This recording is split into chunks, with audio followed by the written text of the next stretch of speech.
Allah ketika menyuruh kaum mukminin tidak boleh saling mengejek, saling menghina. Kemudian Allah khususkan para wanita. Wala nisa'un min nisa'in. Dan janganlah sekelompok wanita mengejek sekelompok wanita yang lain. Asa an yakunna khairan minhunna. Bisa jadi yang diejek lebih baik daripada yang mengejek. Kenapa disebutkan wanita secara spesifik setelah disebutkan kaum beriman secara umum? Karena saling mengejek itu sering terjadi di antara wanita. Wanita itu hatinya baper ya. Mudah sakit hati, mudah mengejek, mudah iri, mudah dengki. Betapa banyak wanita saling mengejek cuma gara-gara misalnya masalah dompet ya, masalah tas, masalah sepatu. Wih, dompetnya dompet jadul, Masya Allah. Ya, itu tasnya tas jadul. Tas model gitu masih dibawa-bawa. Jadi sering ngejek di antara mereka. Bajunya itu aja. Kalau pakai baju bagus sombong, bajunya bagus-bagus yang dibawa. Baju jelek kasihan, bajunya jelek. Bajunya bagus dibilang apa? Sombong. Bagusnya jelek, bajunya jelek dibilang apa? Kasihan. Jadi banyak di antara wanita bahan untuk saling mengejek di antara mereka sangat banyak. Bisa saling mengejek gara-gara anaknya, bisa saling mengejek gara-gara tasnya, bisa mengejek gara-gara suaminya. Cantik-cantik suaminya jelek. Terus kamu jelek-jelek suaminya ganteng gitu. Jadi bahan saling mengejek di antara mereka sangat banyak. Itu terjadi di kalangan para wanita. Berikut adalah suara kajian Ustadz Firanda Andirja. Linknya terdapat pada deskripsi. Terima kasih. Wanita dan penyakit hati yang menjangkitinya ya. Kita tahu bahwasanya di antara amalan teragung adalah membersihkan hati dari segala macam penyakitnya. Oleh karenanya Nabi Ibrahim ya berdoa kepada Allah ya yang diabadikan dalam Al-Qur'an. Kata Nabi Ibrahim alaihissalam, "Wala tukhzini yauma yub'atsun yauma la yanfa'u malun wala banun illa man atallaha biqalbin salim." Ya Allah, jangan kau hinakan aku pada hari kiamat kelak di mana manusia dibangkitkan ya.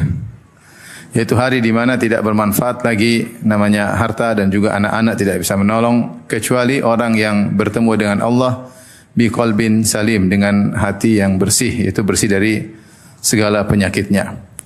Allah juga memuji Nabi Ibrahim dalam ayat yang lain ya. Irja'a rabbahu biqalbin salim, ketika dia bertemu dengan Allah dengan hati yang bersih.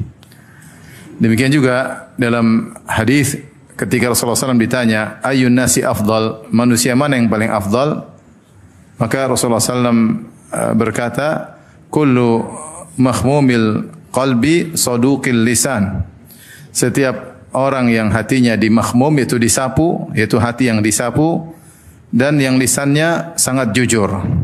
Sahabat berkata, "Ya Rasulullah, saduqul lisan arafnahu." Ya Rasulullah, lisan yang sangat jujur kami memahami, yaitu saduq maksudnya dia berusaha jujur, dia tidak berusaha tidak berbohong meskipun sepatah kata pun.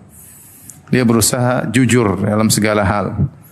Saduqul lisan kami paham, tapi wama makhmumul qalb, apa yang dimaksud dengan hati yang disapu ya? Maka Rasulullah SAW mengatakan yaitu kullu taqiyyin naqi ya, yaitu kullu qalbin taqiyyin naqi, yaitu hati yang bersih, yang bertakwa.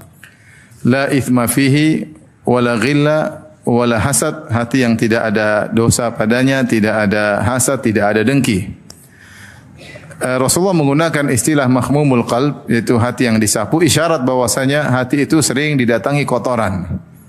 Kotoran masuk di hati dengan melalui apa yang kita pandang, apa yang kita dengar, apa yang kita renungkan, sehingga kotoran-kotoran tersebut masuk dalam hati sehingga butuh untuk dibersihkan. Karena makhmum itu artinya seperti rumah. Ya, kita rumah kalau kita biarkan kan masuk debu, masuk kotoran, terkadang masuk hewan. Maka butuh di maintenance dengan dibersihkan setiap hari agar tidak menumpuk kotoran-kotoran tersebut. Inilah perumpamaan yang indah dari Nabi SAW bahwasanya hati itu rawan untuk dimasuki oleh banyak kotoran. Maka perlu di maintenance dengan dibersihkan setiap hari. Maka Nabi menjelaskan manusia terbaik adalah orang yang sering membersihkan hatinya. Dia perhatian terhadap hatinya. Ini adalah manusia yang terbaik. Sehingga dia bersihkan segala penyakit-penyakit dalam hatinya. Kemudian juga dalam hadis Rasulullah SAW mengatakan, "Inna Allah la yanzuru ila suwarikum wala ila ajsadikum walakin yanzur ila qulubikum wa a'malikum. Sungguhnya Allah tidak memandang kepada rupa kalian, kepada paras kalian, tetapi Allah lihat kepada hati kalian dan amalan kalian. Yang pertama Allah lihat adalah hati seseorang. Makanya kita hidup di alam ini jangan cuma hanya memperhatikan penampilan luar. Kebersihan fisik kita di luar ya. Kita bersihkan, kita rapikan, pakai skincare ya. Skincare ya. Pakai apa lagi? Minikur, pedikur kurkuran ya. Kemudian pakai facial apalah ya. Saya sering dengar gitu-gituan lah ya. Benar itu bagus ya, menyenangkan bapak-bapak ya. Tetapi jangan lupa hati dibersihkan. Betapa sedikit orang yang perhatian terhadap hatinya untuk dibersihkan. Betapa banyak orang yang di luarnya rapi, kinclong, apalagi sekarang glowing, tapi hatinya comberan. Banyak. Kenapa dia tidak perhatian terhadap hatinya? Tentunya seorang mukmin yang baik memperhatikan dua-duanya. Bahkan kebersihan hati lebih utama daripada kebersihan fisik.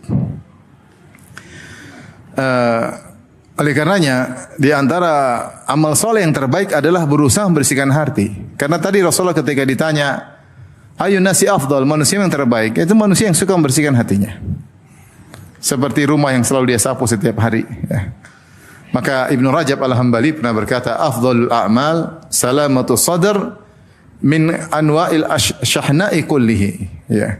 Min anwa'i syahna' kullih. Kata dia, amal yang terbaik adalah hati yang bersih dari segala penyakitnya, dari segala carut marut dalam hati. Seorang berusaha membersihkan hatinya dan usaha dia membersihkan hatinya itu adalah amal soleh. Dan pembahasan tentang hati ini penting bagi semua, bagi mukmin maupun mukminah, bagi laki maupun wanita. Tetapi kepada wanita tentu lebih penting lagi. Kenapa? Karena hati wanita tidak sekokoh hati lelaki. Ini secara umum. Tapi tentu ada wanita lebih tegar daripada laki juga banyak. Tetapi secara umum wanita itu baper secara umum ya. Secara umum ya. Mudah tersinggung ya. Bawa perasaan ya, suka manyun. Kenapa? Karena hatinya lemah. Dan ini datang dalam banyak dalil. Saya sebutkan akan hal ini di antaranya. Seperti Rasulullah SAW mengatakan tentang wanita, irfiq atau rifqan bil qawarir. Ya, ketika ada dalam safar ada seorang yang melakukan hada, yaitu membaca syair untuk membuat onta berjalan dengan cepat. Syairnya terlalu indah sehingga ontanya bergerak dengan cepat, maka Rasulullah SAW mengatakan rifqan bil qawarir. Lembutlah terhadap al-qawarir. Qawarir jamak dari qarurah. Qarurah itu botol yang tempat isi cairan yang bening ya, sehingga yastaqir al-ma, sehingga air cairan tersebut menetap dalam botol tersebut. Nah, kita namanya botol cepat jatuh, kalau jatuh kemudian mudah retak dan mudah pecah. Rasulullah menyamakan wanita dengan botol-botol sehingga kaca juga diantaranya disebut dengan qawarir ya, kaca ya, karena botol terbuat dari kaca ya. Rasulullah menyamakan wanita dengan botol atau menyamakan wanita dengan kaca. Kenapa? Karena mudah pecah. Dan kalau sudah pecah, untuk dikembalikan menjadi seperti semula sudah sangat sulit. Kenapa sangat mudah pecah? Karena hati mereka sangat lemah lembut, hati mereka sangat mudah tergores. Ya. Tidak seperti laki-laki. Ya. Disinggung sedikit, kadang-kadang tidak tersinggung. Dibully juga cuek aja ya. Wanita disinggung sedikit, disentil sedikit, mudah perasa ya. Mudah, itu sifat qadrat wanita. Maka Rasulullah SAW mengatakan rifqan bil qawarir. Lemah lembutlah kepada wanita. Kenapa? Mereka lebih mendahulukan perasaan mereka daripada akal mereka. Ya. Mereka mendahulukan perasaan mereka daripada akal mereka. Tentunya ini dibutuhkan dalam banyak hal seperti ngurus anak, merawat anak, ya, dan banyak. Tapi secara umum kalau wanita, kenapa mereka kuat ngurusin anak? Karena hati mereka yang begitu sayang, begitu lembut kepada anak-anak. Yang laki-laki tidak bisa melakukannya.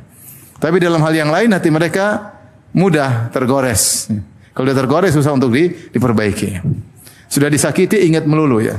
Sampai mati enggak lupa-lupa ya. Maka Rasulullah sifati dengan wanita itu mudah retak seperti kaca-kaca. Demikian juga dalam ayat Allah ketika menyuruh kaum mukminin tidak boleh saling mengejek, saling menghina. Kemudian Allah khususkan para wanita. Dalam surat Al-Hujurat kata Allah Subhanahu wa taala, "Ya ayyuhalladzina amanu la yaskhar qaumun min qaumin asa an yakunu khairan minhum, wala nisa'un min nisa'in asa an yakunna khairan minhunna, wala talmizu anfusakum," dan seterusnya. Kata Allah Subhanahu wa taala, wahai orang yang beriman, janganlah sebagian kalian mengejek sebagian yang lain. Bisa jadi yang diejek lebih baik daripada yang mengejek. Ini sesungguhnya perkataan Allah Subhanahu wa taala, wahai orang beriman. Ini mencakup wanita maupun lelaki. Tapi setelah itu Allah mengkhususkan para wanita, wala nisa'un min nisa'in. Dan janganlah sekelompok wanita mengejek sekelompok wanita yang lain. Asa an yakunna khairan minhunna. Bisa jadi yang diejek lebih baik daripada yang mengejek. Sebagian ulama, kalau tidak salah Al-Qurtubi, sebagian ahli tafsir mengatakan, kenapa dikhususkan penyebutan wanita? Padahal sudah cukup disebutkan lelaki sebelumnya, ya alladzina amanu. Apalagi setelah itu Allah kembalikan lagi kepada domirkum, kata Allah, wala talmizu anfusakum. Jangan kalian saling dan seterusnya. Kembali lagi kepada kum.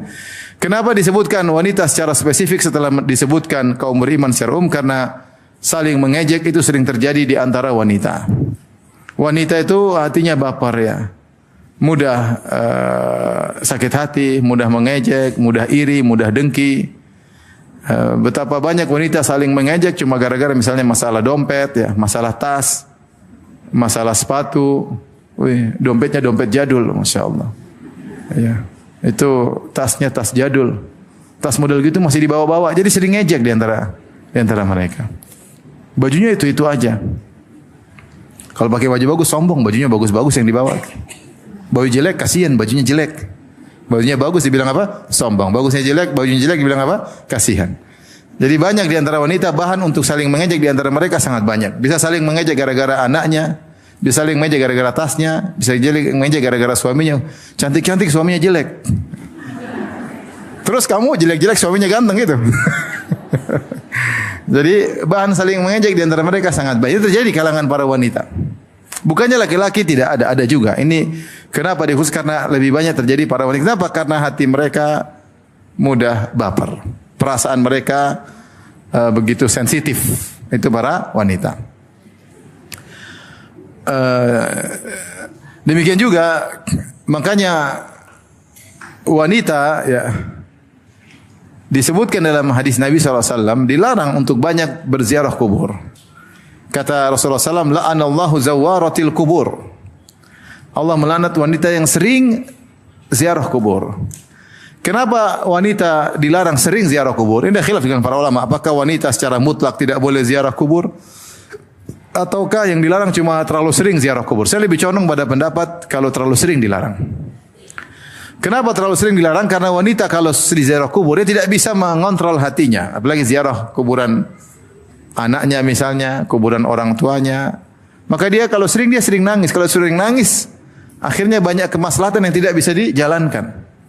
Kalau terlalu sedih sering dia tidak, ibadahnya kurang, ngurus suami juga kurang.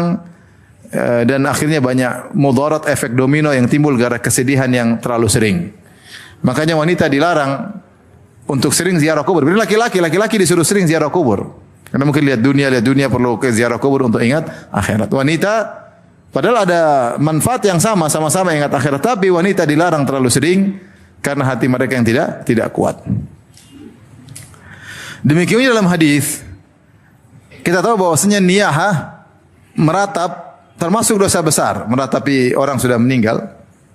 Ada saudara meninggal, ada kakak meninggal, adik meninggal, kemudian meratap dengan mengangkat suara, ya, kenapa kau pergi meninggalkan kami? Ya Allah, kenapa kau ambil dia? Ya Allah, dia ini terlalu baik. Ya Allah, ini banyak ratapan-ratapan begini menunjukkan tidak ridha dengan takdir Allah Subhanahu wa taala.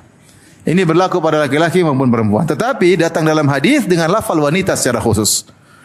Wan naihatu illam tatub qabla mautiha tuqamu yaumal qiyamah, ya.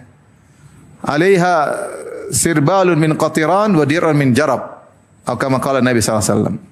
Wanita peratap kalau tidak bertobat sebelum dia meninggal dunia, maka dia akan dibagi dalam pada hari kiamat kelak dengan memakai baju yang terbuat dari cairan yang panas dan mantel yang membuat gatal-gatal tubuh ya.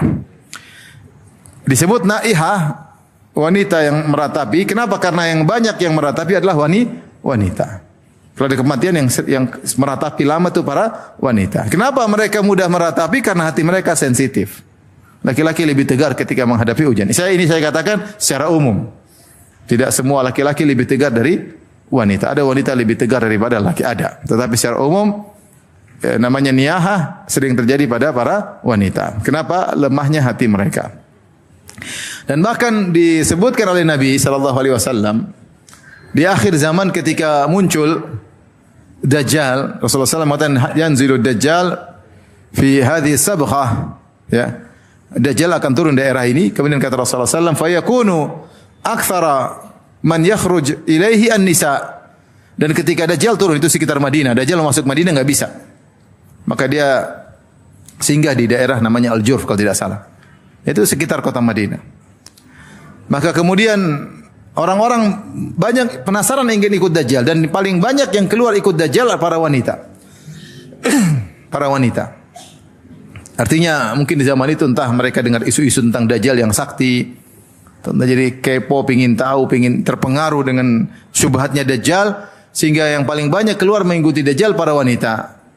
Hatta inna rajula la yarji'u ila hamimihi wa ila ummihi wa ukhtihi wa ammatihi. Sampai akhirnya ketika wanita banyak yang keluar menuju Dajjal dari kota Madinah keluar menuju Dajjal, maka seorang laki-laki pulang ke rumahnya maka dia ikat istrinya. Dia ikat ibunya, dia ikat adik perempuannya, dia ikat tantenya supaya tidak keluar menuju Dajjal. Kenapa banyak wanita yang ikut Dajjal? Karena hati mereka yang mudah terprovokasi banyak. Makanya wanita mudah terprovokasi dengan apa yang dia lihat, apa yang dia dengar dan apa yang ada di sekitarnya.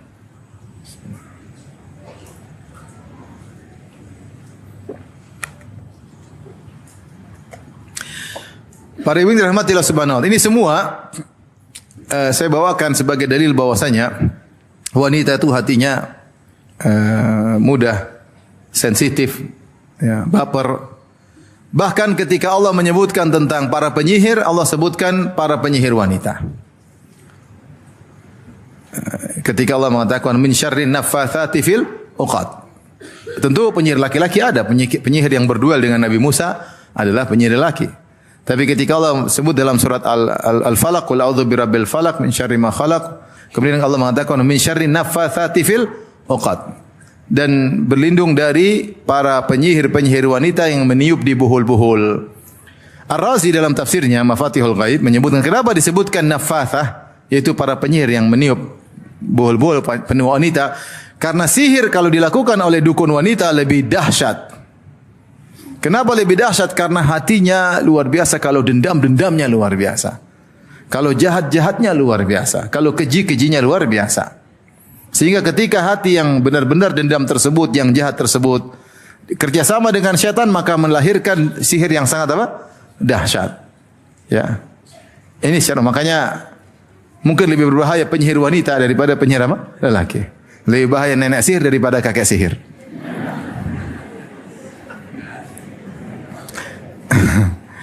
Karenanya ini semua saya bawakan agar para ibu-ibu yang hadir sekarang ini, para hadirat, untuk perhatian terhadap hati mereka. Apalagi kita tahu zaman sekarang zaman fashion lah, zaman ini wanita, waktu mereka, fokus mereka semua tertuju kepada penampilan luar.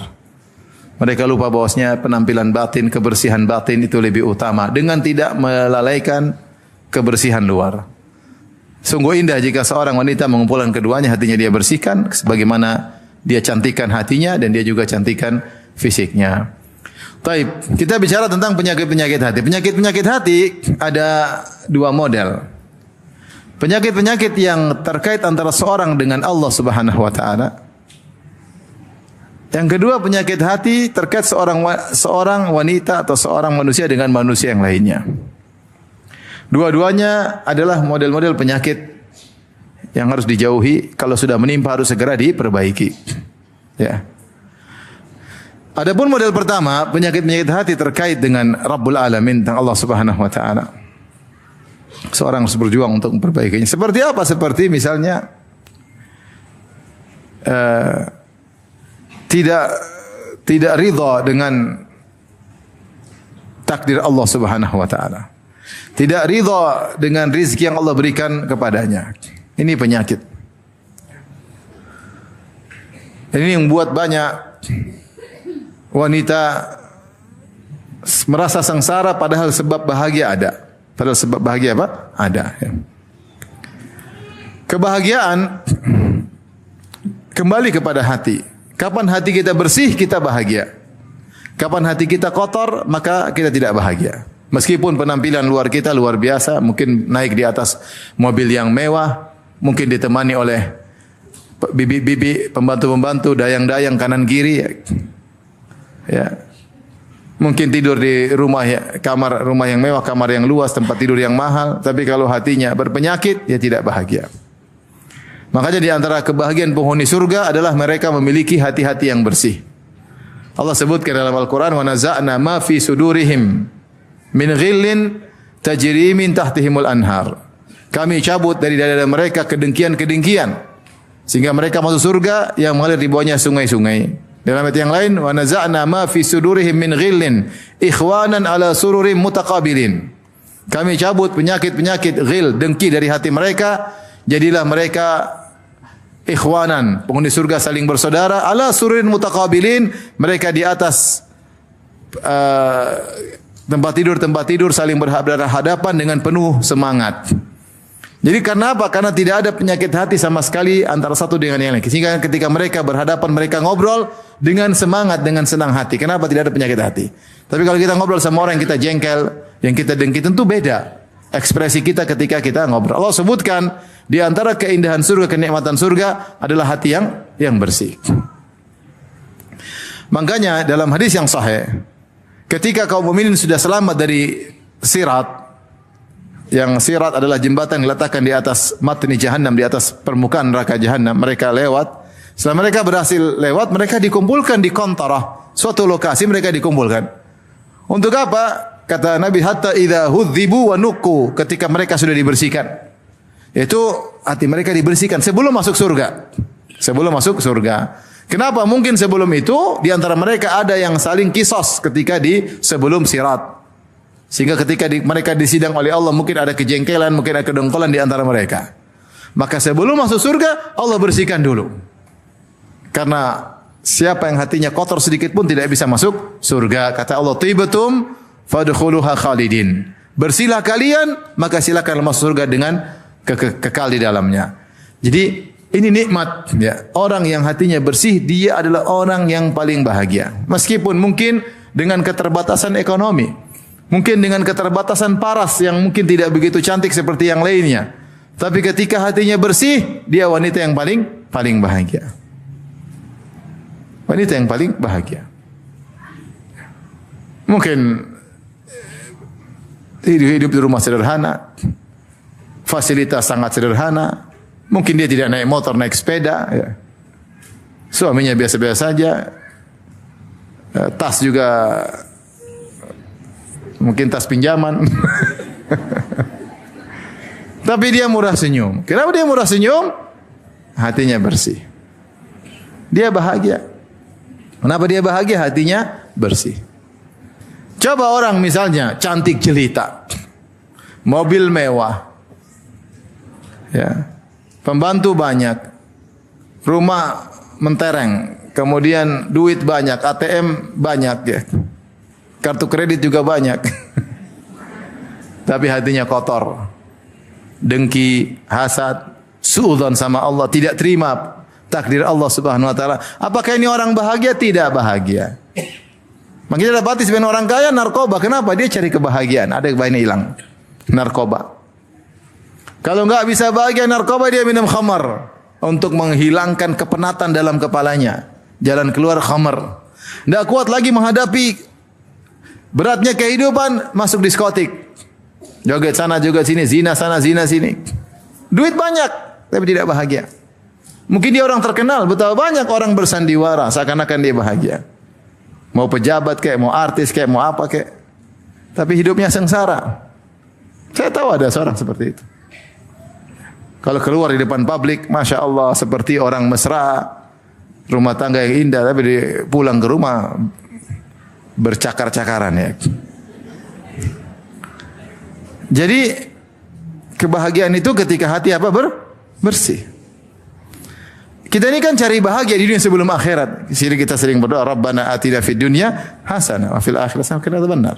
Ya Allah, berikan kami kebaikan di dunia, kebaikan di akhirat. Di antara kebaikan di dunia ada yang tafsirkan qanaah, nerima. Maka ini nasihat buat saya pribadi dan juga para hadirin hadirat untuk membersihkan hati, dan itu adalah amal soleh yang terbaik. Maka di antara penyakit yang berbahaya yang buat seorang sengsara, tidak menerima takdir Allah Subhanahu wa taala. Tidak menerima takdir Allah Subhanahu wa taala. Ya. Dia perlu belajar tentang iman kepada takdir. Dia perlu belajar tentang hikmah-hikmah di balik musibah, dan saya punya ceramah banyak seputar ini ya. Tentang takdir, tentang sabar, tentang hikmah di balik kesabaran, hikmah di balik musibah. Dia dengar ulang, dia pelajari sehingga tertanam dalam hatinya bahwasanya apa yang Allah pilihkan itu yang terbaik jika dia bersabar. Jika dia bersabar. Ya. Kalau dia tidak terima dengan takdir Allah, maka dia sengsara. Lihat di cermin, hidungnya pesek. Lihat temannya mancung, dia sedih. Kenapa ya Allah kau berikan hidung saya pesek? Padahal ada hikmahnya. Seandainya dibuat mancung, dia mungkin tukang zina. Tapi ketika dia pesek, enggak ada yang naksir sama dia. Terhindar daripada perzinahan. Benar atau tidak? Benar. Orang sekarang baru cantik-cantik sedikit sudah keluar, buka aurat, kemudian zina, dan ketika mungkin wajahnya pas-pasan, enggak ada yang naksir. Nanti ada yang naksir yang terbaik ya. Maksudnya seorang ridha dengan pemberian Allah, tidak maka dia akan sengsara. Ketika terkena musibah, dia mengatakan alhamdulillah ala kulli hal. Segala puji bagi Allah atas segala musibah yang menimpa. Dia tahu apa yang dia rasakan sekarang yang terbaik. Ya, saya tidak mungkin bahas secara panjang lebar karena saya sudah kaji dalam banyak kajian ya. Maka ketika seorang ridha dengan apa yang Allah takdirkan, maka dia akan bahagia. Makanya Rasulullah SAW pernah bersabda, "Laisal ghina an kathratil arad, walakinnal ghina ghina nafs." Bukanlah kekayaan yang sungguhnya adalah kaya dengan banyaknya aset, tetapi kaya sungguhnya adalah kaya hati. Rasulullah SAW bersabda, "Irda bima qasahumahumullahu lak, takun agnan nas." Ridhalah dengan apa yang Allah berikan kepadamu, maka kau akan menjadi orang yang paling kaya hatinya, yang paling bahagia. Paling bahagia. Ya, yang paling bahagia. Imam Syafi'i berkata, "Idza ma kunta dza qalbin qanu'in fa anta wa malikud dunya sawa'u." Kalau kau memiliki hati yang qanaah, terima dengan apa yang Allah takdirkan kepadamu, maka sungguhnya kau dengan raja sama saja. Raja itu ingin punya kawasan yang luas, ingin punya harta yang baik supaya dia bisa bahagia, dan susah dia untuk qanaah kecuali dia telah memiliki ini dan itu. Ada seorang mungkin tidak punya apa-apa, tapi ternyata dia sudah sampai derajat qanaah, maka dia bahagia lebih dahulu, bahkan bisa jadi daripada sang raja. Jadi kapan seorang memiliki hati yang menerima keputusan Allah, maka dia adalah orang yang paling bahagia. Maka sering latih ibu-ibu kalau dapat musibah, bilang alhamdulillah ala kulli hal. Sebagian, kenapa ya Allah kau uji aku seperti ini? Itu bahaya seperti itu. Kenapa kau uji aku seperti ini Allah? Kenapa? Sehingga dia menjadi wanita yang sengsara. Latih diri kita untuk menerima apa yang Allah berikan kepada kita. Benar ibu-ibu, kita dengan apa yang Allah berikan kepada kita, kita mungkin terhindar dari banyak kemungkaran. Ya, banyak kemungkaran. Ya, saya renungkan aja. Kita dulu masih sekolah. Kalau sekolah SMA misalnya atau SMP, kita punya teman-teman yang ganteng-ganteng ya. Ya, maksudnya gantengnya tidak wajar ya. Kita punya teman perempuan juga cantiknya tidak normal, lebih dari normal ya. Ya mereka itu yang biasanya kemudian pacaran, artinya ke diskotik, kemudian minum bir. Yang jelek-jelek enggak minum bir, minumnya air putih. Enggak ada yang tertarik ngajak dia, akhirnya ikhtilat, campur, pacaran, zina dan subhanallah. Itu yang terjadi. Tapi kita dulu sekolah, saya dulu masih ingat saya ada kawan dulu zaman itu punya motor Tiger ya. Tiger tahun berapa itu? Tahun 2000 ya, 2000-an. Itu udah dikerubungi cewek banyak sekali. Saya sepeda aja nggak ada waktu itu, nggak ada yang kerubungi. Kerubungi laki-laki seperti saya. Tapi dia, wah, jalan kemana semua cewek lihat. Coba seandainya kita punya motor Tiger juga ketika itu. Ya ada juga lah pasti cewek-cewek yang apa ngerubungi ya, yang suka Tiger ya. Tapi subhanallah kita renungkan, itu ada kawan masuk dalam komunitas mobil-mobil mewah, masuk. Apa di zaman sekarang? Apa yang dibicarakan wanita, narkoba di dalam komunitas tersebut? Kenapa? Mereka punya harta yang banyak. Kita ridho dengan apa yang Allah berikan kepada kita, insya Allah yang terbaik. Kalau kita diberikan harta seperti kita nggak tahu, mungkin terfitnah luar biasa. Ibu-ibu coba lihat, kalau ibu terkenal seperti para artis, susah hidupnya. Jadi sorotan, jadi bahan omongan, harus selalu penampilan drama terus di hadapan manusia. Tiap hari harus menjaga minikur, pedikur, skincare dan seterusnya. Repot. Harus selalu bersandiwara di depan manusia. Dicari-cari kesalahannya orang, ada kesalahan, diledakan kesalahannya, jadi viral. Dan hidup apa seperti itu? Hidup apa seperti itu? Anak-anak terlalaikan, suami amburadul, cerai sana, cerai sini, kawin sana, kawin sini. Nanti kena kasus narkoba, nanti ini, nanti. Tanyakan kepada artis saya sudah hijrah, bagaimana, kenapa mereka hijrah? Karena mereka menemukan kebahagiaan dalam hijrah mereka. Alhamdulillah, ibu-ibu pas-pasan wajahnya, alhamdulillah. Coba kalau cantiknya nggak normal, kemudian dijadikan artis, gimana hidupnya? Jangan terpedaya dengan lihat kemewahan, uang banyak. Belum tentu bahagia. Tentu bahagia. Jadi di antara penyakit berbahaya yang harus dilawan, ibu-ibu, adalah penyakit tidak ridha dengan keputusan Allah. Ini perlu perjuangan. Ini perlu perjuangan. Perlu penghayatan terhadap iman kepada takdir. Pelajari.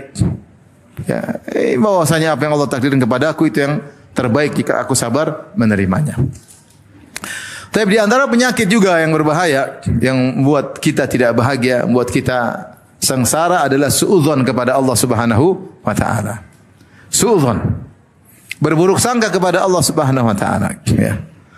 Seorang melatih diri untuk senantiasa husnudzon, berbaik sangka kepada Allah apapun yang terjadi. Apapun yang terjadi. Ada seorang wanita diuji dengan luar biasa, diuji terkait suaminya, diuji terkait anaknya, diuji dengan fisiknya, teruji dengan penyakit. Kemudian ketemu dengan ustazahnya, ketemu dengan gurunya, ustazahnya nasihati dia. Apapun yang terjadi, jangan suudzon kepada Allah. Jangan suudzon pada Allah. Allah sudah kasih kaidah dalam hadis qudsi, ana inda dhanni abdi bi, aku tergantung persangkaan hambaku kepadaku. Falyadhunna bi abdi ma syaa, maka hendaknya hambaku berprasangka kepadaku yang dia inginkan. Silakan dia berprasangka. In dhanna khairan falahu, kalau dia berprasangka kebaikan, bagi dia kebaikan. Wa in dhanna syarran falahu, kalau dia berprasangka buruk, bagi dia keburukan. Subhanallah, hati ini diuji ketika Allah memberikan goncangan dalam kehidupan. Kadang muncul syaitan buat kita suudzon. Ya Allah, kenapa kau ginikan aku, ya Allah? Ya Allah, kamu apakan diriku lagi? Jangan. Jangan pernah apa? Suudzon. Ya. Yadhunna billahi dhanna saw. Allah cela kaum musyrikin dan orang munafikin yang kata Allah mereka berprasangka kepada Allah dengan prasangka buruk. Tapi benar, kita terkadang diuji ujian yang berat buat kita mulai berprasangka macam-macam. Ketika mulai berprasangka macam-macam, segera luruskan prasangka kita. Sungguhnya Allah bersama prasangka kita. Ketika Allah sebutkan tentang kaum mukminin yang diuji, idz ja'akum min fawqikum wa min asfala minkum wa idz zaghatil absar wa balagatil qulubul hanajira wa tadhunnuna billahi adh-dhununa. Hunalika butuliyal mu'minuna wa zulzilu zilzalan syadida. Tentang perang Al-Ahzab. Kata Allah, ketika musuh datang dari atas kalian, itu 10.000. Kaum muslimin jumlahnya sekitar 2.000. Datang musuh mengepung dari atas, jumlahnya 10.000. Wa min asfali minkum, dari bawah orang-orang Yahudi sekitar 700 pasukan. Dan kondisi ketika itu musim dingin, musim lapar. Wa izaghatil absar, ketika kaum muslimin begitu ketakutan sehingga pandangan mereka tidak bisa stabil karena ketakutan yang masuk dalam diri mereka. Wa balaghatil qulubul hanajir, ketika hati mereka sudah naik, jantung mereka naik ke kerongkongan saking ketakutan, deg-degan yang luar biasa. Karena mereka cuma 2.000 dikepung dengan 10.000. Dari dalam kota Madinah juga ada pengkhianatan dari orang Yahudi Bani Quraidah. Ya. Ya. Waktu Allah wa tadhunnuna billahi dhununa, maka kalian berprasangka kepada Allah dengan berbagai macam prasangka. Itu bisa menimpa siapa saja. Kita ditimpa, kita mulai prasangka-prasangka. Nah, ketika muncul prasangka-prasangka yang tidak benar, buruk, segera kita lawan. Kenapa kau berprasangka sama Allah? Bukankah selama ini kau diberikan kebaikan? Bukankah selama ini doamu dikabulkan? Bukankah selama ini kau disayang? Bukankah selama ini kau diberi petunjuk oleh Allah Subhanahu wa taala? Bukankah selama ini kau menghadapi musibah terus kau bisa melewatinya? Berprasangka baik. Bukankah sebelum ini kau selalu berdoa, hasilnya begini, berprasangka baik? Seorang terkadang diuji dengan sebuah ujian, sebagaimana kata Allah, wa tadhunnuna billahi dhununa. Kalian pun berprasangka dengan berbagai macam prasangka, hati-hati di situ. Rugi kalau kita prasangka buruk kepada Allah. Rugi apapun yang terjadi. Mau sakit separah apa, prasangka baik. Musibah sebesar apa, seberat apa, prasangka baik. Tinggal main hati aja, prasangka baik.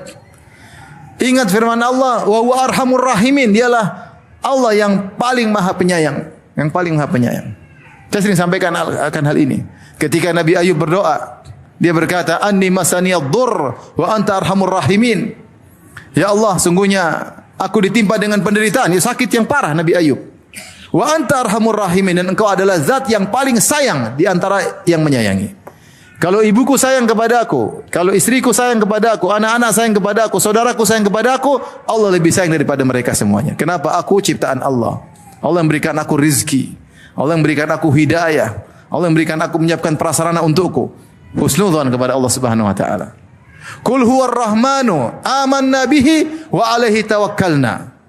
Katakanlah, dialah Ar-Rahman yang maha penyayang. Amanna bihi, kami beriman kepada Allah yang Ar-Rahman maha penyayang. Wa alaihi tawakkalna, dan kami bertawakal kepada Allah. Subhanallah. Tawakal. Tawakal. Kita bisa bayangkan betapa sayang orang tua kita kepada kita. Allah lebih sayang. Nah, kalau sudah begitu, ngapain kita suudzon sama Allah? Saya bilang ini bukan perkara ringan, tapi ini penyakit. Seorang sering suudzon kepada Allah, penyakit. Dan kalau dia sudah sering suudzon, terjadi apa yang dia suudzon tersebut?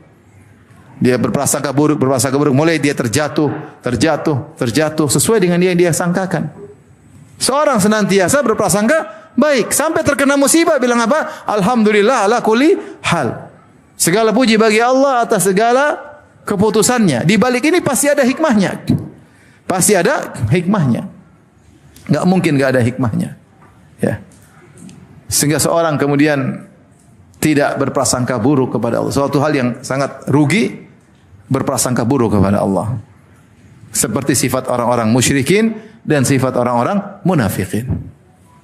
Makanya sebagian ulama mengatakan Allah telah memutuskan uzur bagi orang yang menderita dengan adanya kisah Nabi Ayub alaihissalam. Nabi Ayub, apalagi musibah yang menimpa dia. Apakah dia suudzon? Tidak. Dia mengatakan, wa anta arhamur rahimin. Engkau adalah zat yang paling maha penyayang. Tetap husnudzan.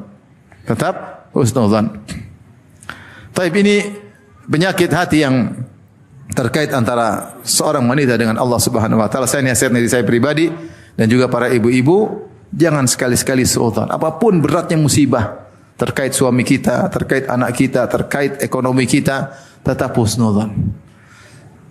Siapa yang bersabar pasti kesudahannya indah. Kata Allah Subhanahu wa taala, fasbir innal aqibata lil muttaqin. Bersabarlah, sungguhnya kesudahan yang indah bagi orang-orang yang bertakwa, itu orang yang bersabar. Apa kata Nabi Yusuf alaihissalam? Dia mengatakan, innahu may yattaqi wa yasbir fa innallaha la yudhi'u ajral muhsinin. Siapa yang bertakwa dan bersabar dalam menghadapi segala ujian, Allah tidak akan menyia-nyiakan pahala bagi orang-orang yang berbuat baik. Itu orang yang bersabar, tetap husnudzan kepada Allah, maka endingnya pasti indah. Endingnya pasti indah. Saya tahu di antara kita, di antara ibu-ibu, ada yang menjalani problem yang besar, menjalani musibah yang besar. Ya. Tapi jangan sekali-sekali suudzon kepada Allah Subhanahu wa taala. Baik. Ini tentunya penyakit hati terkait seorang wanita kepada Allah banyak, seperti suudzon tadi sudah kita sebutkan, seperti tidak terima keputusan Allah, di antaranya mungkin ragu, di antaranya mungkin dan macam syubhat, banyak. Tapi kita tidak bahas, kita bahas yang dua ini aja. Baik. Model penyakit hati berikutnya terkait sama wanita di antara mereka, sama wanita. Apa sih penyakit hati di antara sama wanita? Yang di antaranya apa? Hasad. Ya enggak? Hasad. Di antaranya apa? Dengki. Di antaranya apa? Dengki. Ini dendam. Ini penyakit hati di antara wanita. Kemudian juga suudzon kepada wanita yang lain, suudzon kepada orang lain. Ya. Kemudian antara penyakit hati hubud dunia, cinta kepada dunia, lupa dengan apa? Akhirat. Ya. Ini juga penyakit-penyakit yang merusak kebahagiaan seseorang, merusak kebahagiaan seseorang. Maka seorang berjuang untuk membersihkan hati ini penyakit-penyakit tersebut. Tapi dirahmati Allah Subhanahu wa taala. Di antara penyakit yang sering terjadi di antara ibu-ibu adalah penyakit hasad. Hasad. Hasad itu apa? Tamanni zawalil ni'mah anil ghair. Berkeinginan agar kenikmatan yang ada pada orang, pada temannya hilang. Bahkan sebagian ulama memberikan definisi yang lebih keras, mengatakan karahiyatun ni'mah alal ghair. Benci ada orang dapat nikmat, itu namanya hasad. Itu namanya hasad. Kita lihat orang kaya kita enggak suka, berarti kita hasad. Lihat ada ibu-ibu lebih cantik kita enggak suka, berarti apa? Hasad. Lihat ada orang pakai baju lebih mahal, kita hasad. Lihat ada ibu-ibu suaminya lebih ganteng, kita marah, berarti apa? Hasad. Lihat ada ibu-ibu datang naik mobil lebih mewah, padahal hutang mobilnya, kita hasad. Kita benci berarti tanda kita hasad. Berarti kita hasad. Nah, ini kita berusaha bersihkan hati kita. Berdoa kepada Allah Subhanahu wa taala agar hati kita bersih. Di antaranya seperti doa yang Allah sebutkan dalam Al-Qur'an, walladzina ja'u min ba'dihim yaquluna rabbana ighfir lana wa li ikhwanina alladzina sabaquna bil iman wa la taj'al fi qulubina ghillan lil ladzina amanu rabbana innaka raufur rahim. Yaitu wa la taj'al fi qulubina ghillan.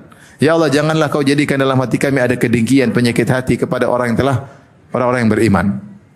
Jadi kemudian juga misalnya doa, kita berdoa kepada Allah Subhanahu wa taala, Allahumma inni as'aluka lisanan shadiqan wa qalban saliman. Ya Allah, aku mohon kepada Engkau lisan yang jujur wa qalban saliman, dan hati yang bersih. Minta kepada Allah. Ya Allah, aku minta qalbun salim. Minta kepada Allah. Kapan kita dapatkan qalbun salim, kita bahagia. Di antara juga doa Nabi sallallahu alaihi wasallam, waslul sakhimata qalbi. Ya Allah, bersihkanlah kotoran-kotoran hatiku. Waslul sakhimata qalbi. Ya Allah, bersihkanlah kotoran-kotoran hatiku.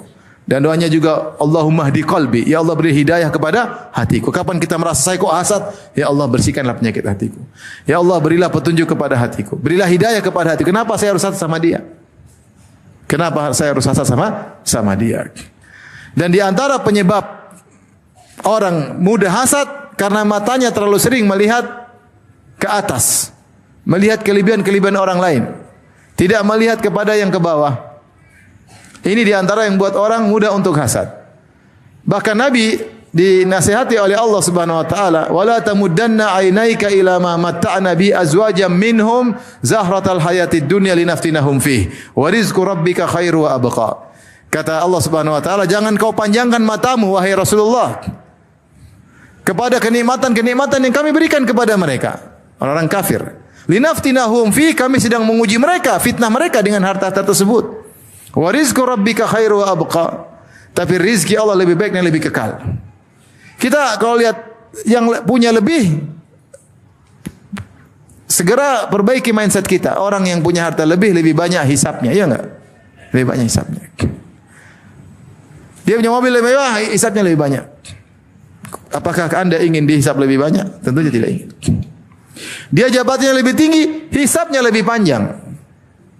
Kita enggak punya jabatan, urus anak-anak aja dihisap, apalagi yang punya apa? Jabatan. Dia semakin terkenal, hisapnya semakin besar. Enggak usah di antara wanita misalnya. Hasad bisa muncul bahkan di antara para ulama, bahkan di antara ustadz. Bahkan ada buku judulnya Tahasudul Ulama, yaitu hasad di antara para ulama. Mungkin terjadi, mungkin. Karena kedudukan sebagai ustadz, sebagai ulama, kedudukan bergengsi. Kenapa? Karena orang banyak yang hormat, banyak orang yang sanjung, dan itu terjadi persaingan kalau seorang tidak menjaga hatinya. Misalnya ada ustadz, begini ceramah, yang hadir mungkin 10 orang. Hadir mungkin 5 orang, 4 orang. Yang satunya hadirnya 10.000 orang. Tapi enggak usah hasad ya. Sesungguhnya orang yang pengajiannya rame, dihadir banyak orang, berat ujiannya. Berat apa? Ujian popularitas, ujian keikhlasan, ujian duniawi, ujian wanita, banyak. Orang udah terkenal, menurut ilmu, sekarang sebagian orang ya, dai terfitnah dengan berbagai macam fitnah. Terfitnah wanita, ada enggak dai terfitnah wanita? Ada. Kenapa ketika dia mulai terkenal, mulai punya ilmu, dikerubungi oleh ibu-ibu, oleh janda-janda, oleh gadis-gadis, terfitnah. Ya. Selama dia laki-laki normal ya. Enggak normal aman. Ada enggak penuntut ilmu terfitnah dengan dunia? Ada. Dia penuntut ilmu, ustaz mau yang lainnya, tapi bicaraannya mobil model baru lah, ini apalah. Jalan-jalan ke sana. Bicaranya bukan bicara syariat, bicaranya apa? Dunia. Terfitnah dengan dunia. Bahkan dakwah dijadikan sarana untuk cari duit misalnya. Mungkin inilah dunia. Ketika dia mulai terkenal. Kalau gitu enggak terkenal, yang hadir cuma 10 orang, 20 orang, siapa yang mau tengok dia? Enggak ada yang tengok dia. Ini ustaz tidak bisa dimanfaatkan untuk bisnis. Enggak ada yang tengok. Maksud saya, kita enggak usah hasad. Orang diberi kenikmatan, dia punya ujian tersendiri. Tugas kita mensyukuri apa yang Allah berikan. Kalau kita ingin berusaha, ya silakan. Tapi tidak perlu hasad sama orang lain. Kita boleh berusaha mendapatkan keberkahan dari Allah tanpa harus membenci keberkahan yang Allah berikan kepada orang lain. Ya. Jadi di antara sarana agar kita tidak hasad, jangan mata ini suka lihat yang jauh-jauh. Wala tamuddanna ainaika ila ma mata'na bihim azwajan minhum zahratal hayatid dunya. Jangan kau panjangkan matamu melihat yang kenikmatan dunia. Nah, ibu-ibu kalau tidak ingin hasad, jangan suka lihat medsos. Kalau ibu lihat medsos, lihat status teman status lagi jalan-jalan ke luar negeri. Aduh, ibu-ibu jalan cuma di Bekasi. Ini juga luar negeri, enggak Bekasi. Planet lain katanya. Terus lihat temannya ke Paris, Masya Allah. Terus dia bikin status, gandengan sama suaminya. Subhanallah, tiba-tiba ibu benci lihat suami ibu. Kurang ajar. Kenapa? Karena ibu sudah seperti duniawi. Hasad sama orang, kok bisa dia dibawa pergi keluar suami saya. Akhirnya kita rusak hati kita ini. Karena sering lihat yang seperti itu. Makanya mata ini enggak usah banyak ngelihat. Karena hati ini bisa rusak kalau melihat yang tinggi-tinggi terus. Rasulullah telah mengatakan, "La tanzuru ila man fawqakum, walakin inzuru ila man asfala minkum, fa innahu ajdaru alla tazdaru ni'matallahi 'alaikum." Jangan lihat ke atas, tapi lihat ke bawah. Kalau kalian lihat ke bawah, kalian tidak akan meremehkan nikmat yang Allah berikan pada kalian. Lihat bagaimana saudara kita banyak yang susah, banyak yang menderita. Musim hujan aja, saya keluar dari rumah musim hujan. Ada orang bawa gerobak, anaknya dalam gerobak kena hujan. Sudah lihat itu ibu, jangan lihat ke mall, lihat apa? Tuh, ada orang dorong ngais makanan. Saya kemarin cerita ada keluarga ketemu lagi naik motor dengan temannya, tahu-tahu ada nenek ngangkat apa botol-botol bekas mau dijual. Akhirnya keluarga beli nasi padang, mau balik tahu-tahu dia enggak ada nenek ini. Cari-cari ternyata sudah pergi tempat lain mengais-ngais sampah. Itu di Jakarta. Ada seperti itu. Lihat yang gitu, jangan lihat yang kinclong-kinclong sama glowing-glowing. Lihat kayak gitu, kasihan. Kita alhamdulillah masih bisa ngaji, masih bisa makan, masih bisa gemuk, alhamdulillah. Itu kasihan aja. Akhirnya keluarga kasih, "Nek, sudah makan?" "Sudah, tadi pagi," katanya. Siap. Seperti itu masih banyak. Lihat ke bawah, masih banyak orang susah. Lihat rumah-rumah mewah, masih banyak orang rumah cuma satu petak. Pintu cuma 2, pintu masuk sama pintu WC langsung. Rumah kita berpintu-pintu. Masih banyak seperti itu. Kadang satu petak kecil, anak udah 3, satu, Masya Allah. Bingung kita gimana cara kalau dia lagi mau hubungan sama istrinya, anak-anaknya suruh keluar dulu, bagaimana? Bingung. Jadi kalau kita sering lihat ke atas, jadi hasad. Jadi hasad. Dan kalau sudah hasad, sudah tidak qanaah, tidak terima, sudah selesai. Itu kita tidak bahagia. Tidak akan bahagia. Tidak akan bahagia. Maka ibu-ibu, hati ini jangan hasad sama orang. Kalau lihat ada orang dapat nikmat, subhanallah, dia diuji dengan kenikmatan. Kalau saya diberikan nikmat tersebut, saya belum tentu bisa mensyukurinya. Gitu aja. Gak gampang mensyukuri punya mobil. Itu kan Allah akan tanya, mobil dari mana kau dapat, apa kau gunakan. Buat taat kepada Allah atau buat gaya-gaya, buat sombong-sombongan. Susah jawabnya. Ya, susah. Susah jawabnya. Kalau sepeda ditanyakan gampang kan? Sepeda ya buat ke masjid, buat ngantar anak ke sekolah. Ringan pertanyaannya. Tapi kalau yang mewah-mewah berat. Maka cara kita untuk bahagia ya jangan melihat yang ke atas ibu. Jangan terlalu sering salah bergaul sama orang-orang yang terlalu mewah-mewah kalau nggak bisa jaga hati. Kenapa ibu bisa berubah hatinya? Tadinya jadi bersyukur, jadi qanaah, bisa jadi tukang hasad. Lihat yang mewah-mewah akhirnya tidak pernah qanaah lagi kepada Allah Subhanahu wa taala. Tapi yang berikutnya di antara penyakit hati, ya. Dan ini menimpa banyak orang, ya. Yaitu masuknya banyak informasi dalam hati yang tidak difilter. Carut marut informasi tersebut.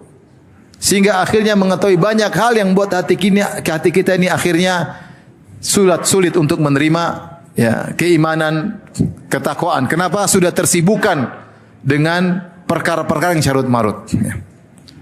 Makanya dalam riwayat sebagian sahabat mengatakan inna hadhil qulub awiyah. Sungguhnya hati ini adalah bejana. Fasghiluha bil Quran. Sibukkanlah bejana itu, isilah dengan apa? Al-Quran. Saya sering sampaikan dalam penyampaian saya bahwasanya di antara yang buat hati kita ini rusak terlalu banyak yang kita lihat di medsos tentang berita ini, berita anu, berita ini, berita anu, berita bikin menyedihkan, berita bikin marah, berita bikin jengkel, berita maksiat yang kita lihat. Carut marut wawasan yang banyak masuk dalam hati sehingga membuat hati kita kacau. Sehingga tidak ada waktu untuk baca Quran, tidak ada waktu untuk ngaji, tidak ada waktu untuk mengisi hati dengan kebaikan karena sudah tersibukkan dengan hal yang tidak bermanfaat. Terlalu kepo, ingin tahu segala urusan. Sampai ada seorang ulama yang misalkan, permisalan sebagian kita dalam dunia maya, ibarat kalau zaman sekarang ada seorang ibu-ibu di dunia nyata, dia datang ke sekelompok wanita, dia datang ke mungkin orang-orang yang sibuk dengan salon. Kalian ngapain sih? Oh lagi bikin ini, lagi ngurus apa? Gini cerita dia dengar. Oh gitu, terus dia komentari. Terus dia pergi lagi, ada komentar lain lagi mungkin lagi olahraga. Ibu lagi ngapain sih? Olahraga ya, oh gini. Terus ada orang bertengkar, kalian berdua lagi ngapain sih bertengkar? Terus, ada orang bercerai, ibu kenapa bercerai sama suami? Ada ini. Itu kalau kita lihat ketemu ibu kita ibu itu sinting nggak? Semua orang dia ingin tahu urusannya, benar nggak? Nggak berani bilangnya. Nah itulah gambaran sebagian kita dalam dunia maya sama, ingin tahu ini, ingin tahu itu. Kalau dunia nyata ada ibu yang suka begitu, kita pasti celah. Kamu ngapain seperti itu? Nggak ngurusin suami, nggak ada punya waktu sudah cukup nggak ngurus suami? Waktu sudah cukup nggak ngurus anak-anak? Kamu tahsin udah bener nggak?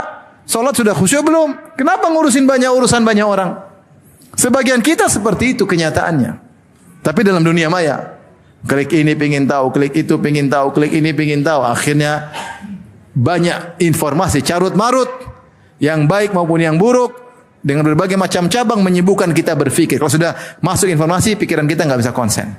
Itulah penyakit. Akhirnya hati menjadi tidak tenang. Kenapa? Terlalu banyak informasi yang masuk. Makanya saya bilang, mau bahagia, baca Quran. Udah, ibu terapkan ini. Itu HP, simpan sebentar. Simpan, jangan dilihat. Baca Quran. 1 jam baca Quran, pasti efeknya langsung bahagia. Tapi kalau 1 jam ibu lihat berita, Instagram, ceklek. Ikut komentar juga. Kenapa komentar gitu? Bantah lagi. Udah. Itu 1 jam hati rusak. Apalagi kemudian nyantol di film Korea, selesai. Rusak benar hati, rusak. Rusak, imannya rusak. Duniawi. Selama ini yang dia bangun imannya dalam hatinya hancur gara-gara nonton film Korea. Maka kita bertakwa kepada Allah. Pengen hati bersih, jauhi seperti itu. Karena membuat kita akhirnya tadi carut marut. Penyakit selanjutnya tadi hubbud dunia, cinta dengan apa? Dunia. Sebagian wanita Masya Allah tadinya kalau berkumpul berbicara tentang akhirat. Gimana kita tahsin bagaimana nanti ya. Gurunya bagus enggak? Ahli enggak dalam tahsin ini? Bagus pembicaraannya. Itu ada anak-anak yatim gimana kalau kita ini? Bagaimana kita bikin pengajian? Bagaimana kita memakmurkan masjid? Bagaimana kita mendakwahi ibu-ibu yang belum kenal sunnah? Pembicaraan tadi begitu, sekarang udah berubah. Terlalu banyak yang dilihat, terlalu salah bergaul. Pembicaranya apa? Dunia. Kalau sudah perempuan sudah terkena penyakit cinta dunia, maunya yang branded melulu, yang sengsara suaminya. Suami sengsara. Maunya ke mall, maunya beli tas-tas branded. Tidak merasa pede kalau pakai tas murahan. Ya. Tidak merasa pede kalau pakai baju yang tidak bermerek tertentu. Wah, ini yang susah suaminya. Kalau suaminya ada uang, enggak apa-apa. Kalau enggak punya uang, suruh jadi bandit. Ya, susah. Maka ibu-ibu, jangan isi hati kita dengan cinta dunia. Dunia ini sudah banyak samping kita, buat kita tergoda. Kita harus lawan.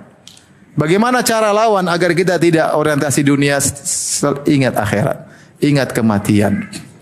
Sibukkan diri dengan ketakwaan, dengan ketaatan, baca Quran, belajar tahsin. Ya. Waktu jangan dibuang-buang ibu-ibu yang dirahmati oleh Allah Subhanahu wa taala. Setiap kita mau lakukan sesuatu, tanyakan pada diri, ya Allah ini saya ada 5 menit ke depan. Saya mau lihat apa nih? Siapkah saya dihisap 5 menit ini? Kita ngeklik sesuatu, nonton. Taib, saya siap dihisap enggak apa yang saya nonton ini? 5 menit untuk lihat berita artis. Taib ini 5 menit akan ditanya oleh Allah. Kenapa kau lihat 5 menit berita artis? Ditanya enggak ibu-ibu? Ditanya. Kalau kita bisa jawab, nonton aja kenapa? Kalau enggak bisa, enggak usah lah. Enggak usah. Kalau enggak siap ditanya, enggak usah. Karena pasti hati kita menjadi apa? Rusak. Ini hidup di zaman fitnah yang kita banyak membuang waktu kita kepada yang tidak bermanfaat. Akhirnya hati kita carut marut, rusak, sehingga masuklah berbagai macam penyakit-penyakit hati dalam tubuh kita. Ya. Taib, ini aja mungkin ibu-ibu ya, tentu penyakit hati masih banyak. Enggak. Ini sekedar sentilan-sentilan buat saya pribadi dan juga para wanita yang dirahmati oleh Allah Subhanahu wa taala. Ini zaman banyak fitnah dan fitnah itu merusak hati, baik syubhat maupun syahwat. Seorang menghitung-hitung berapa sisa umurnya yang kita tidak tahu, mungkin masih panjang atau tinggal sedikit. Jangan sampai kita menyesal di hari kemudian. Sisa umur yang sedikit ini manfaatkan semaksimal mungkin agar kita dekat dengan Allah Subhanahu wa taala. Kebahagiaan itu mudah. Ya, rutinkan salat duha 4 rakaat saja, enggak usah banyak-banyak. Rutinkan. Ya, rutinkan salat witir, enggak usah banyak-banyak, 3 rakaat 1 rakaat. Rutinkan zikir pagi petang, rutinkan baca Al-Qur'an. Sibukkan diri melayani suami, sibuk urus anak-anak. Situ kebahagiaan. Kebahagiaan tidak susah. Ya, kebahagiaan tidak susah insyaallah taala. Demikian apa yang saya sampaikan. Allah taala alam bisawab. Kalau ada yang bertanya, saya persilakan.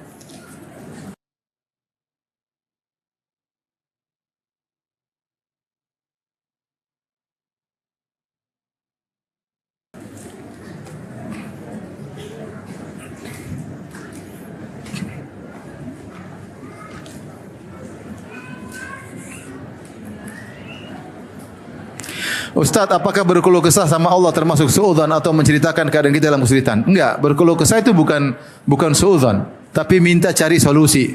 Kalau suudzon tuh kita berpasang, ini Allah begini karena saya begini, Allah mau ingin rusak saya, Allah ingin binasakan saya, Allah ingin menghukum saya, itu suudzon. Tapi kalau ya Allah, saya sedang menghadapi permasalahan, saya dalam menerima penderitaan, tolonglah hambamu. Seperti Nabi Ayub tadi. Ani masaniyatur, dia beritakan ya, karena di antara adab dalam berdoa seorang menunjukkan ketidakmampuannya di hadapan Allah, baru dia minta. Seperti Nabi Ayub, ya Allah aku ditimpa dengan penderitaan, baru kemudian minta kepada Allah. Jadi keluh kesah kepada Allah itu bukan suudzon sama Allah, enggak. Dan bukan juga tidak sabar. Tidak sabar itu kalau keluh kesah kepada manusia. Makanya Nabi Ayub berkata, "Innama ashku bathi wa huzni ila Allah." Sungguhnya aku hanya mengadukan kesedihanku kepada Allah Subhanahu wa taala. Bagaimana cara menjaga hati dari iri dan dengki? Tadi perlu penghayatan. Saya iri sama dia, berarti saya ingin dihisap lebih panjang dari apa yang saya rasakan sekarang. Benar, kita manusia tidak bisa menghindar dari banyak hasad dan dengki. Kita lihat teman kita punya rumah 2, kita rumah 1. Kita dengki enggak? Dengki. Tapi kita pasang dalam benak kita, sungguhnya hisap dia jauh lebih panjang daripada saya. Kita lihat ada teman kita bangga punya mobil baru, kita mobil lama. Ya udah kita bilang hisap dia panjang. Alhamdulillah mobil saya ini bisa saya gunakan, optimalkan untuk kebaikan. Selesai, saya tidak perlu yang seperti itu. Dengan begitu kita ringan, ya udah itu hisap lebih panjang. Hisap lebih panjang.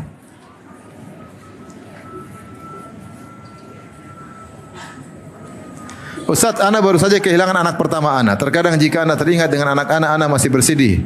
Apakah perbuatan ini termasuk tidak ridho dengan takdir Allah? Tidak, itu bukan tidak ridho.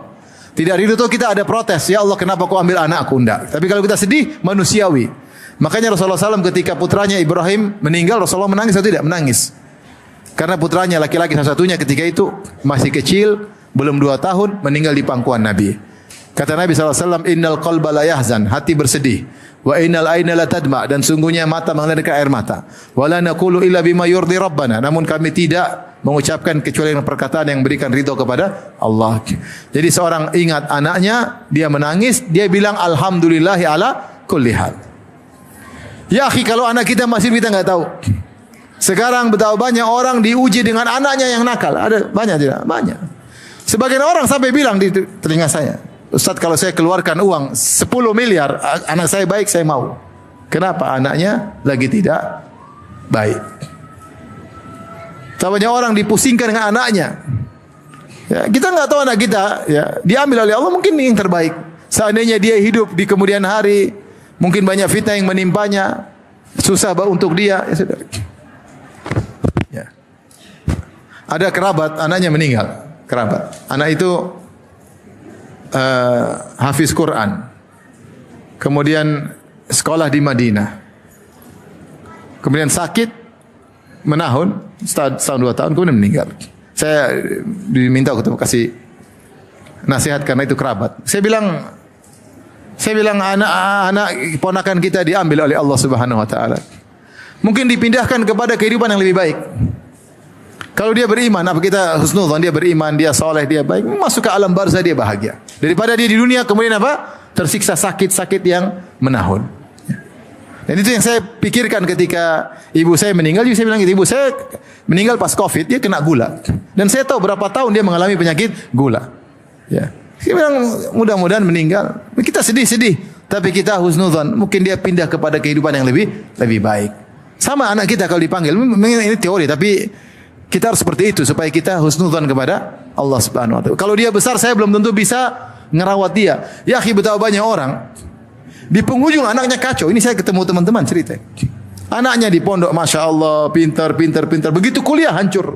Akhlak kacau, ada yang buka jilbab, ada yang minum khamar. Sampai ada hafiz Quran 30 juz minum khamar. Pakai kalung salib. Waliyadzubillah. Di puncak kacau ada. Maksudnya kita enggak tahu anak kita diambil, sudah Allah tahu yang terbaik buat dia dan buat kita. Husnudzon sama Allah. Kita enggak tahu. Dan itu yang ujian paling berat. Di puncak malah dia kemudian rusak. Fitnah bisa datang kapan saja. Mengerikan. Hafiz Quran mabok. Hafiz Quran berzina. Ada terjadi. Saya kenal orang tersebut. Berat. Maka apa yang Allah berikan itu cara yang terbaik. Ustaz, ana umur 55 tahun, suami sudah meninggal, ana ingin sekali umrah. Ini yang pertama Ustaz. Bagaimana kalau ana berangkat Ramadan tanpa mahram? Apakah ana dapat kesempurnaan ibadah umrah? Berusaha dengan mahram. Seorang tidaklah berangkat bersafar tanpa mahram kecuali darurat atau hajah masa atau kebutuhan yang sangat mendesak. Selama tidak darurat jangan. Ya, kata Rasulullah SAW, la yahli imri'in tu'minu billahi wal yawmil akhir an tusafira masiratal yawm wal lailah. Tidaklah seorang wanita beriman kepada Allah dan hari akhirat bersafar dengan jarak sehari semalam illa ma'adhu mahram, kecuali dengan mahram. Tapi kalau darurat, tidak ada yang temani mau berobat atau karena ada keperluan mengunjungi orang tua yang sedang sakit, suami tidak bisa menemani, lagi di luar negeri, lagi ditekan dengan pekerjaan yang berat, apa boleh buat? Itulah cerita. Tapi sekedar umrah saya rasa tidak darurat. Tidak darurat.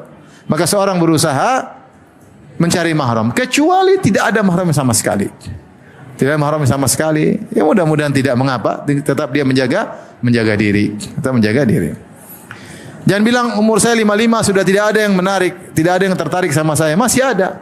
Kakek 70 tertarik sama umur 55. Dan ini kisah nyata, Ada seorang wanita, jadi seorang kakek umurnya 70 sekian. Istrinya meninggal. Akhirnya dia menikah dengan seorang gadis. Dia dapat gadis. Tahukah antum berapa umur gadis tersebut? Umurnya 62 tahun. Masih gadis. Kakeknya umur 70 sekian. Ya lumayan, 62 sama 70 kan bedanya 10 tahun lebih. Ketika akad nikah, ternyata ini gadis ini cucunya banyak dari saudara yang lain. Rame sampai dia grogi ketika mengucapkan akad nikah. Jadi berapapun umur kita, mau 55 mau sekarang, kalaupun kita harus berumrah misalnya tanpa mahram karena darurat, karena tidak ada yang bisa menemani sama sekali, tetap jaga diri, tetap jaga diri. Bolehkah kita berdoa, ya Rabb, wafatkanlah kami kelak pada saat ziarah dan beribadah di Masjid Nabawi? Rasulullah bersabda, "Man istata'a minkum an yamuta bil Madinati falyamut biha." Siapa yang mampu untuk meninggal di kota Madinah, maka meninggallah di kota Madinah. Ya. Fa inni syafi'un aw syahidun liman mata biha, atau kama qala Nabi sallallahu alaihi wasallam. Karena aku akan menjadi saksi atau akan memberi syafaat bagi orang yang meninggal di kota Madinah. Para ulama ketika membahas hadis ini, maksud mereka bukan sekedar mati, bukan. Tetapi maksudnya hadis itu seorang berusaha sering ke Madinah atau tinggal di kota Madinah. Karena sempat ada orang keluar dari kota Madinah karena tidak kuat dengan cuaca kota Madinah. Rasulullah SAW mengatakan, "Al-Madinatu khairul lahum law kanu ya'lamun." Sungguhnya Madinah lebih baik bagi mereka kalau mereka ketahui. Yaitu kalau mereka mengetahui, harusnya mereka tetap. Rasulullah mengatakan, "Man sabara ala la'waiha wa shiddatiha, kuntu lahu syafi'an yaumal qiyamah aw syahidan." Siapa yang tinggal di kota Madinah, bersabar dengan cuacanya, dengan demamnya, ketika itu musim demam di kota Madinah, aku akan memberi syafaat baginya. Kalau dia punya dosa besar, aku beri syafaat. Atau aku akan menjadi saksi kalau dia ternyata orang soleh. Jadi maksud Nabi itu bukan sekedar mati aja, tapi maksudnya tinggal di kota Madinah bagi yang mampu. Tentunya ada orang-orang yang justru Nabi suruh keluar dari kota Madinah untuk berdakwah, seperti Mu'adz bin Jabal radhiyallahu taala anhu dan sahabat yang lain. Tetapi maksud saya, boleh-boleh saja kita berdoa ingin diwafatkan di kota Madinah. Tapi maksud hadis itu tersebut adalah agar kita bisa berlama-lama di kota Madinah, karena Madinah kota yang berkah. Bukan sekedar datang mati di situ, enggak. Tapi kalau ingin meninggal kota ini boleh, enggak ada masalah. Bagaimana cara menghilangkan sifat ujub atau hasad di hati kadang-kadang suka muncul, dan apakah amalan kita diterima? Tadi kalau hasad ya kita mindset kita atur, dia ujiannya lebih berat. Mobilnya lebih banyak, hisabnya lebih panjang. Mensyukuri nikmatnya tidak semudah yang kita sekarang. Alhamdulillah kita secukupnya, mungkin kita bisa syukuri. Seperti dia susah. Ditanya dari mana duit beli mobil? Mobilnya digunakan untuk apa? Untuk dipajang doang, untuk apa? Enggak gampang.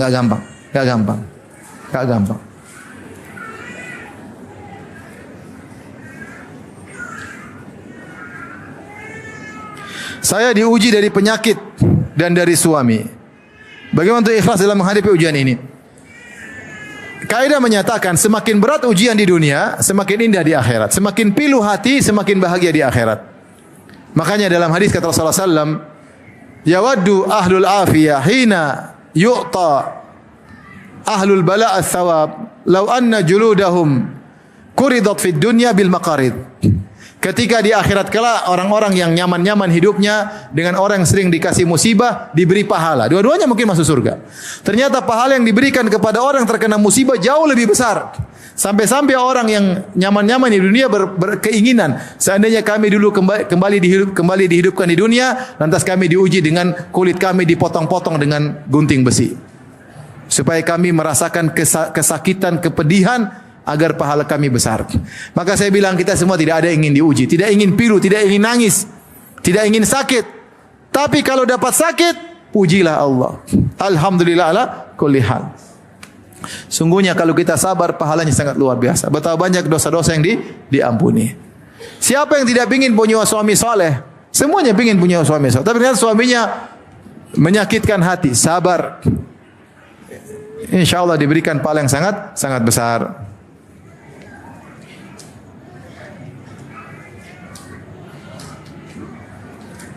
Wah, ini proses ta'aruf panjang sekali ya.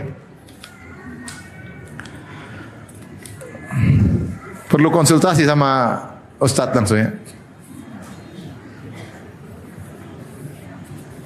Ini hadis tadi, la'anallah zawaratil kubur. Allah melaknat para wanita yang sering ke kuburan. Ini khilaf di kalangan para ulama. Benar hadisnya ada, tapi yang lebih kuat Allah alam bisawab yang sering-sering ke kuburan. Kenapa? Kalau sering ke kuburan hatinya baper sehingga dia terlalu sering bersedih. Kalau dia sudah sering bersedih, setan ingin kita bersedih berkepanjangan. Kalau sudah bersedih berkepanjangan, maka dia susah ngurus suami, ngurus anak-anak, akhirnya banyak masalah yang hilang. Nah, orang wanita kalau sering ke kuburan dia sering sedih. Bagaimana menghadapi wanita yang ngambekan, tantrum, ngambek. berat suka ngambek itu bahaya. Ya dia elus-elus saja rambutnya, sabar. Kalau sabar baca Allahu la ilaha illa huwal hayyul qayyum la ta'khudhuhu sinatu wala naum. Cari tahu sebab ngambeknya kenapa. Jangan kalau kita berusaha menyenangkan hati wanita. Di antara sifat Nabi suka menyenangkan hati istrinya. Kalau ngambeknya bisa kita hilangkan dengan memenuhi keinginannya, selama itu baik lakukan, kita dapat pahala. Ngambek istri kita ngambek kenapa? Ternyata dia ingin makan pizza, kita belikan gado-gado. Ya tentu ya, kita punya yang belikan pizza biar dia enggak ngambek. Selama kita mampu lakukan. Kalau enggak ada duit ya sudah. Sayang ini hari ini pizza enggak bisa. Abi ganti pisang goreng mau. Enggak ada. Jadi kita laki-laki, kalau istri kita ngambek, cari sebab dia ngambek apa. Kalau mungkin bisa kita selesaikan. Dia pingin apa, lagi pingin apa. Kalau enggak kita nasihati pelan-pelan. Kalau enggak ngambek terus, biarin aja, tidur aja.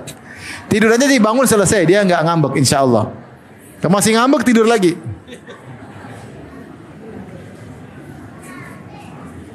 Bagaimana supaya kita terhindar dari suudzon? Kalau suudzon kepada Allah, kita tahu Allah Arhamur Rahimin. Ya Allah, memang saya ada maksiat, tapi Engkau Maha Pengampun. Saya istighfar sekarang. Kapan kita bisa husnudzon kepada Allah? Kalau kita tahu kita dekat dengan Allah. Orang susah husnudzon ketika dia melakukan maksiat banyak. Makanya ketika kita susah untuk husnudzon, istighfar, astagfirullah. Dekat dengan Allah, baca Quran. Ya Allah, saya sedang cari muka sama Engkau ya Allah, baca Quran, salat malam. Sehingga ketika kita merasa dekat, mudah untuk husnudzan. Kenapa susah untuk husnudzan? Kalau kita jauh dari Allah Subhanahu wa taala.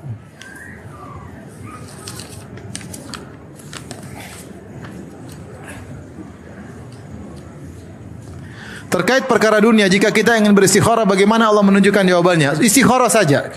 Istikharah, musyawarah, sudah terkumpul keduanya, lakukan. Kalau belum tentram, istikharah 2 kali. Boleh tentram, boleh 3 kali. Sahabat Abdullah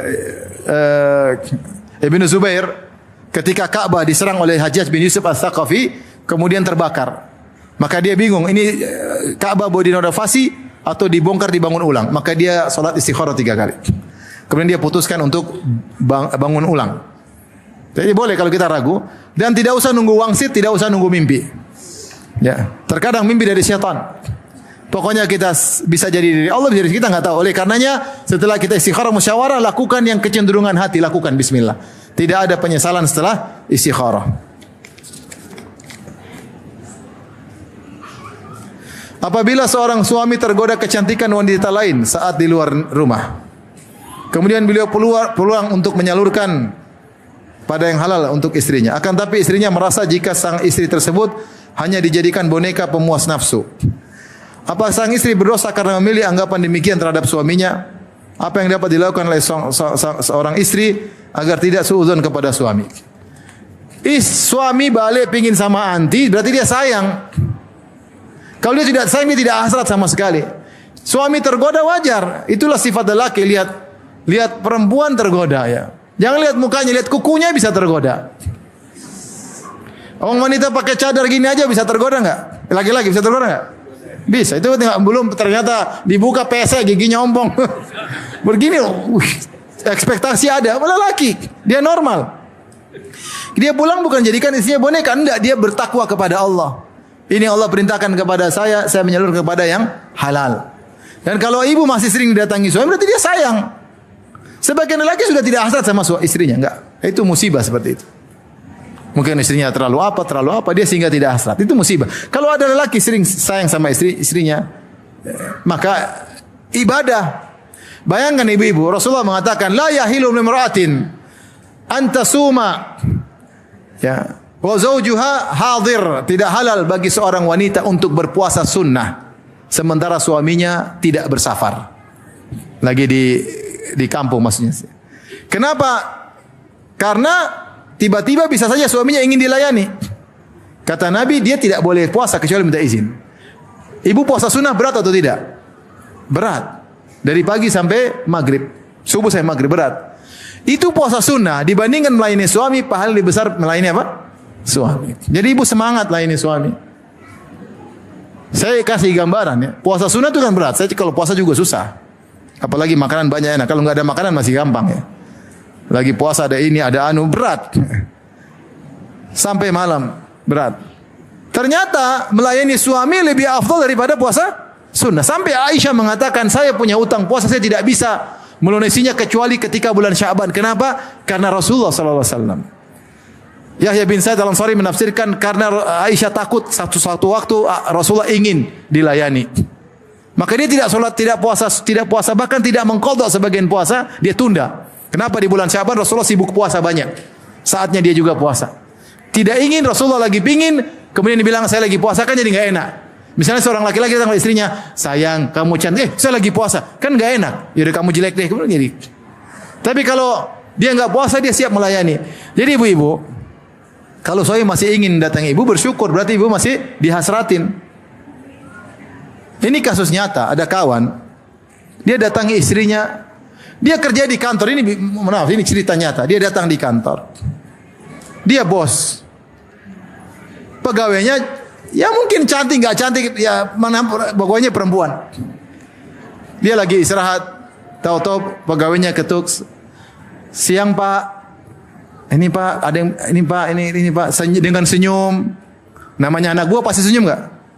Senyum. Tiba-tiba dia berhasrat pulang ke rumah istrinya manyun, ya repot. Sampai akhirnya dia datang sama saya dengan takut kepada Allah. Ustaz, boleh nggak saya poligami seperti ini? Artinya, ya seorang yang bertakwa kepada Allah. Maka saya bilang kalau suami lagi senang sama ibu, jangan ditolak ibu-ibu. Itu pahalanya besar. Tapi Ustaz saya tidak berhasrat, bilang sama suami tolong bikin saya juga berhasrat. Ya. Jangan kau enak saja gitu, bikin hasrat. Tapi kalaupun ibu tidak bisa berhasrat, ibu layani suami, pahalanya besar.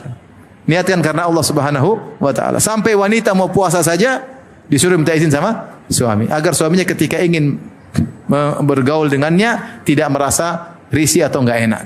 Ya, oleh karenanya dia tahu istrinya tidak puasa, maka dia mudah untuk menggaulinya. Assalamualaikum warahmatullahi wabarakatuh.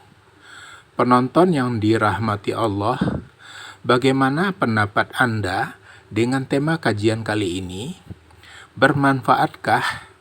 Berikan pendapat Anda di kolom komentar di bawah. Semoga Allah memberkahi kita semua. Amin. Jangan lupa klik like, subscribe, dan lonceng ya. Terima kasih.